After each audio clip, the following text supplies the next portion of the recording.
हमला आवर जिंदा वापस नहीं जाएगा। तुर्क सदर रजब तैयब अर्दगान ने मुस्लिम मुखालिफ सोच लेकर तुर्की आने वालों को खबरदार कर दिया। अपने इंतबा में तुर्क सदर ने कहा कि किसी ने तुर्की आकर मुसलमान पर हमला किया तो वो जिंदा वापस नहीं जाएगा।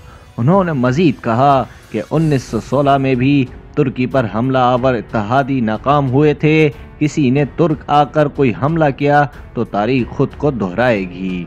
रजब तैयब अर्दगान ने मुमकिना हमला आवरों को चैलेंज देते हुए कहा कि जैसे तुम्हारे दादा आए और ताबूत में गए वैसे ही तुम भी जाओगे। मजीद तुर्क सदर ने न्यूजीलैंड की मसाजिद में शहीद होने वाले मुसलमानों के लिए कहा कि अक़वाम मुत्तहिदा को न्यूजीलैंड की मसाजिद में शहीद होने वाले मुसलमानों की जानों का हिसाब देना होगा। अगर अक़वाम मुत्तहिदा ये नहीं कर सकती तो हम अपनी एक नई अक़वाम मुत्तहिदा बनाएंगे जो मुस्लिम यूनाइटेड नेशन होगी।